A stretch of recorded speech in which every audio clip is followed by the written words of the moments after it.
ghosted town. Weird things are happening in town.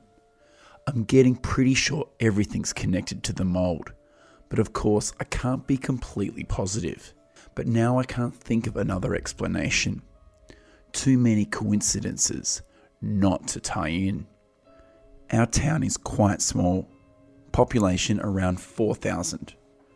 Lizzie and I have been staying in a motel about 3 miles from it, only going in for groceries, so we didn't notice for a couple of days, but there's definitely something going on. I first noticed it when I went to the supermarket at 5 on Thursday. Despite the meagre population, these hours are usually really busy. There was not a single other person at the store besides me and the checkout clerk. Not one. The clerk seemed really happy to see me. He was creeped out too, and mentioned that a virus must be going around because people are calling in sick and staying home all over town. He's right. Used to be, you'd walk down the street and see a bunch of people, most of whom you recognised. Now the only thing that greets you are a few seagulls. Most of the small businesses are not open, and the corporate ones are run by a skeleton crew. Apparently, not showing up to work is becoming an epidemic. None of the landline phones work, and cell reception is only available in certain 3-foot diameters at a time. We live pretty deep in the woods, so reception used to be slightly annoying at times. But now you can't get it except by chance, and then only for 10 minutes at a time. I've taken to carrying a respirator mask around with me. Call it paranoia, you've seen the evidence. This mold is taking over my town. I haven't seen it anywhere outside, but there are enough closed for maintenance notices on the business doors around here that I get the hint. Did I mention the police station is dark and locked up too? At one point, one of the windows was shattered somehow, so there are all of these boards and caution tape along one side of the building. I'm half expecting the FBI or SWAT team to bust in due to a lack of communication with our officers, but I don't know how that works. You'd think the county would be concerned. Then again, it's only been a few days since this place started looking deserted, and I don't know how often our station is supposed to report to the county. No one will answer their doors or phones either. I was walking around my neighbourhood, just checking it out, and I saw movement in the window of this grumpy old bastard's house. I stopped and turned. There he was, this 80-year-old guy who always snarled at us when we stepped on his lawn, standing erect at the window and grinning really wide. I've never seen that man smile. He was smiling at me.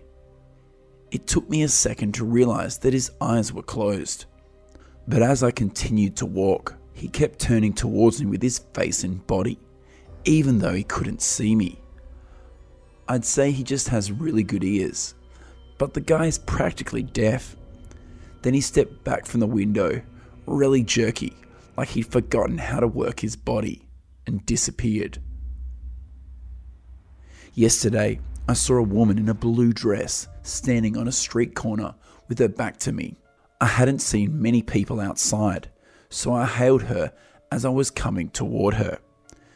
She seemed to be looking up to the sky, but when she heard me, her head kind of snapped to the side and turned to look over her shoulder. The movement was unnatural, sharp and quick, twitchy. I stopped in my tracks as soon as I saw the grin on her face. She began to turn towards me, slowly, almost mechanically, one shoulder lowered as the other one raised, and her arms moved out from her sides, almost as if she was getting ready to do the robot or something. She misplaced a step as she turned, and with this sickening pop, I watched her ankle bend and the side of her foot hit the ground. She didn't seem to notice. Her smile didn't even flicker, and she made no move to correct the position of her foot. She just kept standing on it like that, all lopsided. I'm pretty sure it was sprained or broken. The angle was unnatural for an ankle. When she'd come fully around to face me, her arms went limp against her sides. But she tilted her head towards me, extended her neck, and grinned, like manically. Then, moving clumsily on her twisted ankle, she lurched forward. I ran before she'd gone 2 steps, knowing instinctively that she wouldn't be able to catch up. It had taken her a good 2 minutes just to turn around in place. After all, I returned to the motel without any of the items from the grocery list for Liz. It seemed safe and normal beyond the borders of town. The motel staff is friendly and blissfully unaware.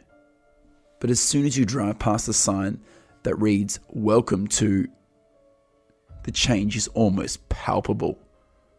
Okay, here comes the part I've been dreading telling you. I know it was stupid, and I don't really need to be lectured, so please don't. Every scolding you can think of, I've already heard it from Liz and thought it to myself. This happened the day we got back into town, and before I realised how weird everything was, or how far spread this thing seems to be. Wanting answers and feeling very angry and self-righteous, I left Lizzie when she was sleeping, and I went back to my apartment building. Yeah, I went back, at night, at the time with my respirator mask, heavy-duty flashlight, gloves, and black clothes. I felt like a Splinter Cell or something. I even had my bag of lavender, figuring better to be safe than sorry. It was probably the biggest mistake I've ever made. I waded through a bunch of caution tape, only to find the scanner at the front of my keycard wasn't working. Neither was the keypad for the code. There was a door around back in the parking lot that usually wasn't locked, so I headed there. I flinched as I squeezed inside after putting my mask on. The door hinges squealed really loud. I'd forgotten about that. Once inside, I saw the scope of the damage instantly. Mold or something covered every wall and ceiling. In some areas, it was even starting to creep onto the carpet. It had somehow peeled back the wallpaper in certain places, and almost every light fixture was grown over or shattered on the floor. In the corners, the mold became 3-dimensional, building up on itself to create these toxic piles. I stayed away from the corners. Jess mentioned feeling watched in this place, and she wasn't kidding.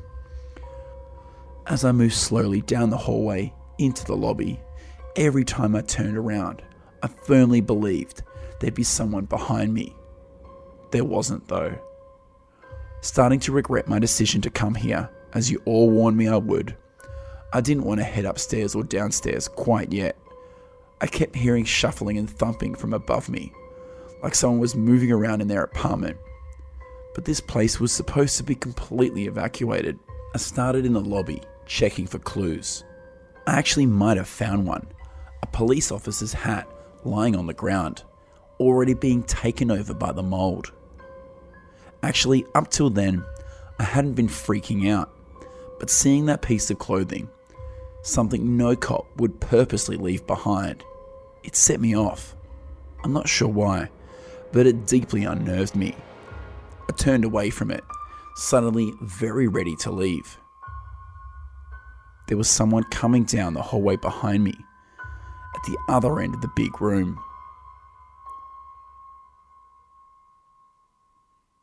Frozen in place, every muscle tensed. I watched the shadow's slow, jerky movements, his impossible posture. Inch by inch, I put my light on it, needing to know exactly what I was looking at. He didn't notice me. He was walking along the back wall, not even looking my way. But somehow, I recognized Alex immediately. He was very thin, his clothes hanging off flesh and bone. Chunks of his hair had fallen out, leaving his skull patchy. But the worst thing, I don't even know how to describe this. I almost feel like I was hallucinating, but I know what I saw. He was bent backwards at a 90-degree angle. It was a perfect right angle. His back was totally straight and parallel to the floor, and he was looking towards the ceiling as if laying down. His legs, maybe from just above his hips, were planted firmly on the ground and taking slow, jerky steps. His arms hung loosely, dragging on the ground. It was impossible. His back was clearly broken. He should be paralyzed or dead. I couldn't help the sound of horror that escaped me. At the noise, Alex's head snapped sideways towards me, and I saw his huge grin, stretching wider up each cheek than it should have been. I swear to God, his teeth were longer and more numerous. It felt like a terrible acid trip. Then he started for me, skittering sideways, grinning madly. He was pretty fast too. I've never been more scared.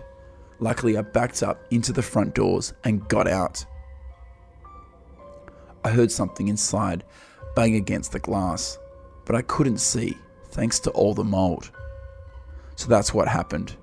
I burned the clothes and the gloves and let Liz scream at me for 2 hours. Alex is seriously messed up, and I have a feeling Lisa and Jess are too. This whole town seems sick. It's been a couple of days now. No sign of mold at our hotel, and I feel fine. I emailed Z, but he's not responding. But I feel like I need closure. I need to know for sure Lisa isn't coming back.